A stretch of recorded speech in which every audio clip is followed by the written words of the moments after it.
Hello everyone, welcome to the 17th video of 1000 vocabulary from the Hindu. Let's start with the video. The first word is dampen. Meaning is humidify, moisten or wet. गीला करना.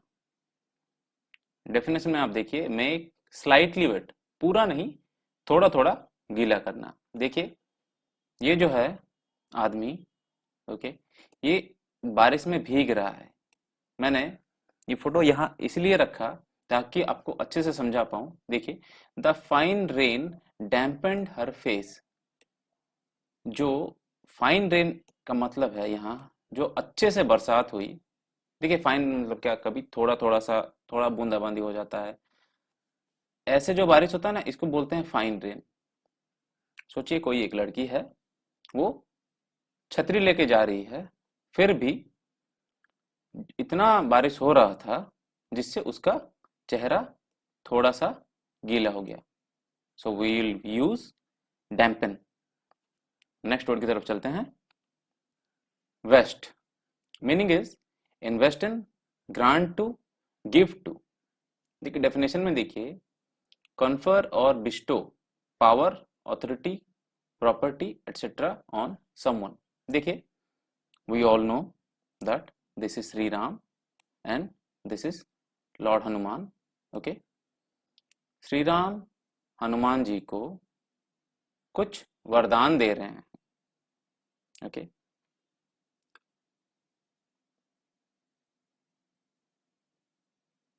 श्री राम जो हैं उन्होंने bestow किया, दिया वरदान या फिर अथॉरिटी या फिर प्रॉपर्टी.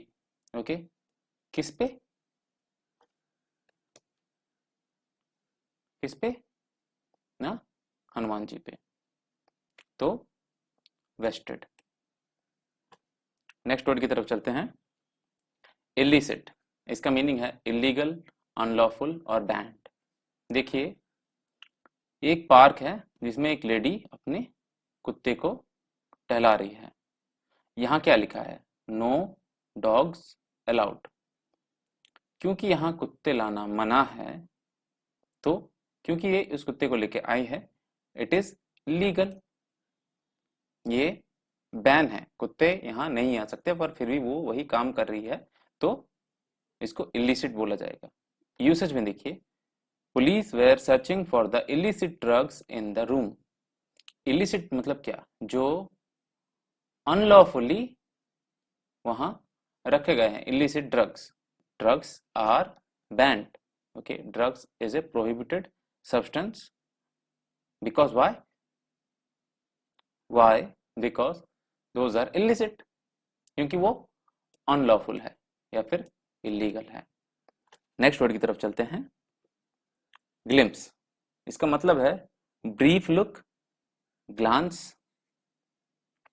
ओके, ब्रीफ लुक का मतलब क्या है? ये देखिए, ये एक छेद से बाहर देख रहा है. बाहर का जो नजारा है वो उसको पूरा नहीं दिख रहा है, वो बस थोड़ा सा दिख रहा है. ठीक है, she caught a glimpse of the ocean. ये अपने घर के अंदर है. ओके, मान लेते हैं this is a lady. So she caught a glimpse. Okay, उसको एक छोटा सा दृश्यमान हुआ. किसका? ओशन का, समंदर का एक छोटा सा व्यू उसने देखा. छेद से कितना बड़ा व्यू देख सकते हैं? जितना हम देख सकते हैं नॉर्मली अपने आंखों के हिसाब से, अपने आंखों की मदद से, उससे एक पार्ट, उसको ग्लिम्स कहा जाएगा. नेक्स्ट वर्ड की तरफ चलते हैं. डिलिनिएशन. डिलिनिएशन का आसान सा मतलब है बाउंड्री करना. बाउंड्री करना. ये देखिए, ये जो एरिया है इसमें क्या किया गया है? 1, 20, 27, 1 से लेके जितने भी नंबर्स यहाँ दर्शाए गए हैं, इसका मतलब है उन एरिया को बाउंड्रीज की मदद से, ये जो काले डॉट्स है ना, ये देखिए, ये रहा, ये रहा, ये जो यहाँ जो नदियां जा रही है ना, उनको लिंक कर रहा है. हम इस लिंकिंग स्ट्रीम को दर्शा कैसे रहे हैं? काले डॉट की मदद से.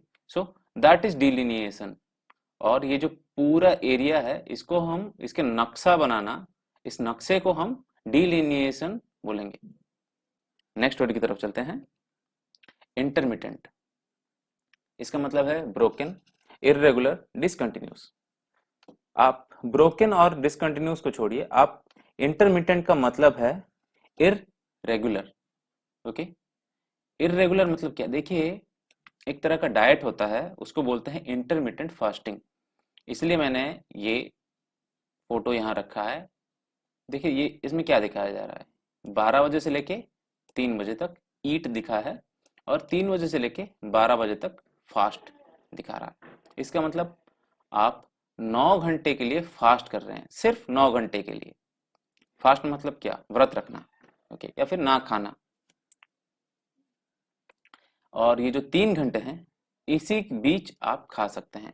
तो खाना और फास्टिंग आपका बहुत इर्रेगुलर रहा, क्योंकि आप पूरा फास्ट नहीं कर रहे हैं या फिर पूरा टाइम खाने के लिए अपने आप को अलाउ नहीं कर रहे हैं।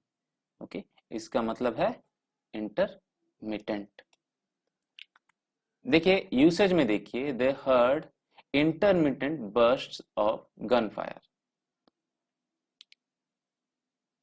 इसका मतलब है थोड़ा टाइम रह रह के गोली चला गया था और उनको वो सुनाई दिया। तो रह रह के उस बीच जो टाइम गैप था, एक गोली किसी ने चलाया, उसके थोड़े टाइम बाद वापस से दूसरी गोली चलाई गई, वही है intermittent burst, okay, of gun fire. Next word की तरफ चलते हैं, ट्रांसग्रेशन। मीनिंग है ऑफेंस, क्राइम, सिन और रॉन्ग। ठीक है, ये इलिसिट नहीं कहा जाएगा, ट्रांसग्रेशन एक्ट को बोला जाएगा। इलिसिट मतलब देखिए, ड्रग्स को भी हम इलिसिट बोलते हैं क्योंकि they are unlawful substance, but यहाँ ट्रांसग्रेशन है an act that goes an act that goes against a law, rule or code of conduct, an offense। आपको ड्रग्स रखना अलाउड नहीं है, या फिर without a licence you can't keep a gun. Licence के बिना आपको गन रखने का अलाउ नहीं है, आप गन रख नहीं सकते हैं। पर फिर भी आप अगर एक गन रख रहे हैं अपने पास बिना लाइसेंस के, so that would be transgression, आप एक क्राइम कर रहे हैं। ठीक है, नेक्स्ट वर्ड की तरफ चलते हैं, सोवर्निटी। इसका मीनिंग है पावर, डोमिनियन और सुपरमेसी। देखिए, जब हिटलर रूल में आए जर्मनी के, then he showed absolute power. Okay, यहाँ यूसेज में ये देखिए, full west German sovereignty was achieved in 1955। Hitler तो 1945 में डिफीट किए गए थे, ये 1955 का क्या है? देखिए, after the after the second world war, जब जर्मनी हार गई, उसके बाद जर्मनी के कुछ पार्ट्स कर दिए गए युक्त राष्ट्रों के द्वारा। अलाइड फोर्सेस जो थे, उनके द्वारा जर्मनी को कुछ भागों में विभाजित कर दिया गया। तो उन भाग में से वेस्ट जर्मन एक पार्ट था, जिसमें पावर लाते लाते उनको 10 साल लग गया, इसीलिए सोवर्निटी। अगले वर्ड की तरफ चलते हैं, ब्लेटेंट। इसका मीनिंग है ऑब्वियस, फ्लैग्रेंट, ग्लैरिंग। देखिए, आप इस कार्टून को तो पहचानते ही होंगे, ये कार्टून है पिनोकियो। जब भी पिनोकियो झूठ कुछ बोलता था, उसका नाक लंबा हो जाता था। Pinocchio was a wooden boy whose nose used to extend whenever he used to say a lie। देखिए, ये जो क्रिकेट है, ये इसको मना कर रहा है कि तुम झूठ क्यों बोल रहे हो, वो फिर भी बोल रहा है, नहीं मैं झूठ नहीं बोल रहा हूँ। पर ये हमको पता चल जाता है ना कि अगर तुम झूठ बोलोगे तो तुम्हारा नाक जो है लंबा हो जाएगा। तो ब्लेटेंट, ऑब्वियस, जो हमको पता है कि हाँ भाई तुम सही में झूठ बोल रहे हो। नेक्स्ट वर्ड की तरफ चलते हैं, पेरीफेरी। पेरीफेरी का मतलब है एड्ज, मार्जिन और बाउंड्री। देखिए, ये सेंटर हो गया, ओके, ये जो एरिया है, ये जो एरिया है इसको हम सेंटर बोलेंगे। हम ये जो एरिया है, सॉरी मेरा ड्राइंग थोड़ा बेकार हो सकता है, बट ये जो एरिया है हम इसको पेरीफेरी बोलेंगे। ओके, देखिए यूसेज में चलते हैं। New buildings on the periphery of the hospital site. Hospital, सोच लीजिए हॉस्पिटल साइट, ये हॉस्पिटल साइट है, ये जो डॉट्स हैं ये बिल्डिंग्स बने हुई हैं। ओके, ये जो डॉट्स हैं ये सारी बिल्डिंगें हैं, और ये जो एरिया पूरा है ये हॉस्पिटल, किसी एक हॉस्पिटल का एरिया है। तो the buildings on the periphery of the hospital site. इसी के साथ आज का वीडियो खत्म करते हैं। Hope that you are able to learn something, आपको कुछ भी एटलीस्ट थोड़ा सा भी आप मुझसे सीख पाए। So see you in the next video, till then bye.